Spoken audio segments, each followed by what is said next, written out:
Enquanto aprendemos, modificamos a estrutura do cérebro.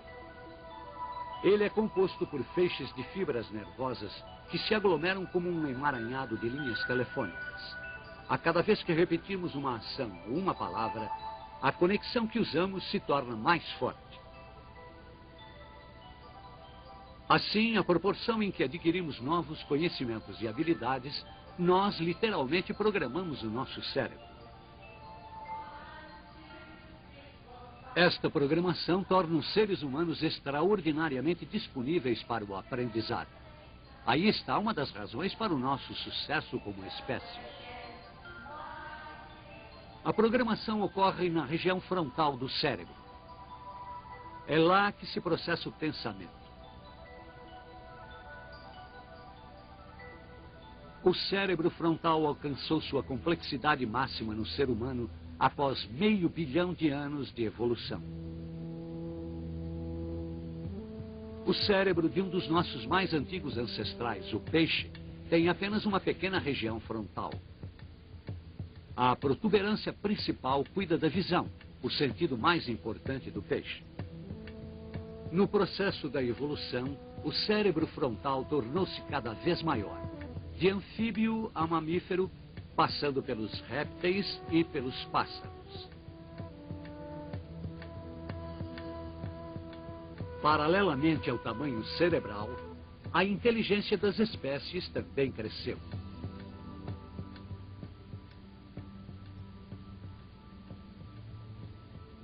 Os cérebros dos seres humanos possuem a arrogância de se atribuir o grau máximo da perfeição. Escondido lá dentro, ainda temos nosso cérebro de peixe desempenhando suas antigas funções. Essas regiões inferiores do cérebro mantêm algumas de nossas funções vitais, como a respiração. O cerebelo, em forma de couve-flor, é a parte do cérebro responsável pelo equilíbrio de todo o corpo. Ele é o mais complexo cerebelo do reino animal. Provavelmente porque é mais difícil equilibrar-se em 2 pernas do que em 4. Essa antiga parte do cérebro tem uma beleza primitiva.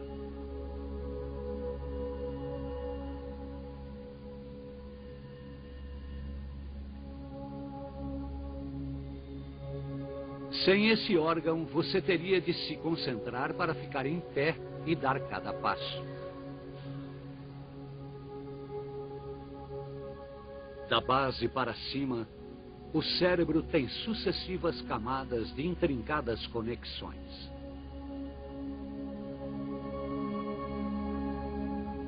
Nessas camadas se encontra tudo o que nos torna diferentes dos outros animais. As emoções, as lembranças, ambições e os pensamentos.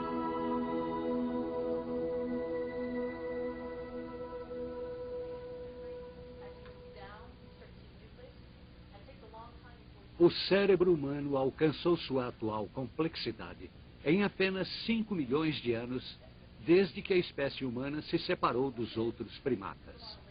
A história da evolução cerebral é revelada pelas alterações no crânio. O cérebro de um chimpanzé é um pouco menor do que o de um dos nossos possíveis ancestrais, o Australopithecus africanus, que viveu há 3 milhões de anos. Um humano primitivo, de cérebro maior, surgiu há 2 milhões de anos e foi o primeiro com a capacidade de fazer ferramentas. Há 500 mil anos, este crânio humano abrigou um cérebro 2 vezes maior que o do Australopithecus. Trata-se do Homo erectus, que dominou o uso do fogo. O cérebro humano atingiu seu tamanho atual há 130 mil anos. Mas ele precisou de mais 100 milênios para chegar a uma capacidade mental semelhante à nossa. Uma criança que nascesse há 35 mil anos poderia desenvolver facilmente todas as habilidades necessárias para sobreviver em nossa sociedade atual. As características humanas que evoluíram naquela época, a linguagem e a curiosidade, ainda são as bases da sociedade de hoje. O número de células nervosas no cérebro aumentou muito nos últimos milhões de anos. O cérebro corria o risco de ficar maior do que o crânio, mas foi salvo por um artifício de geometria. As células que você usa para pensar ficam na superfície do cérebro, numa camada de apenas 4 milímetros de espessura, chamada córtex. A natureza recorreu a um truque para fazer com que uma grande superfície ocupasse um pequeno volume. O truque foi amassar o córtex com uma folha de papel. Se você pudesse esticar as dobras do seu córtex, ele ficaria do tamanho de uma fronha.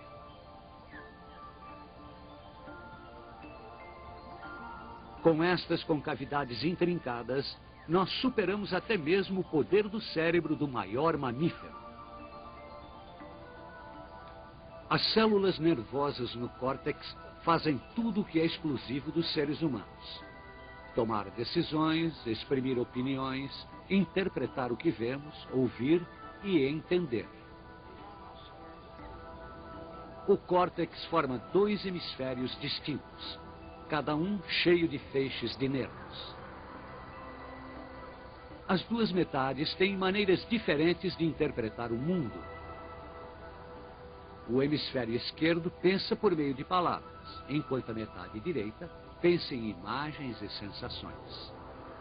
Os nervos trocam informações por meio de uma faixa densa na base do cérebro. Existe um intercâmbio nos 2 hemisférios cerebrais na interpretação de conceitos.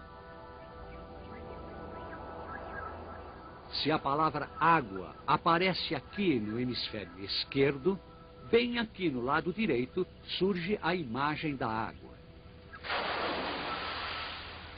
Para evitar discussões no cérebro, um dos hemisférios, quase sempre o esquerdo, encarrega-se da decisão final. Quando se trata de controlar os músculos, cada hemisfério é responsável por um dos lados do corpo, desde os pés e as pernas até as mãos e os olhos. Mas as linhas de comando se cruzam entre si. O lado esquerdo do corpo é ligado ao hemisfério direito do cérebro, enquanto as sensações no lado direito do corpo acabam no hemisfério esquerdo.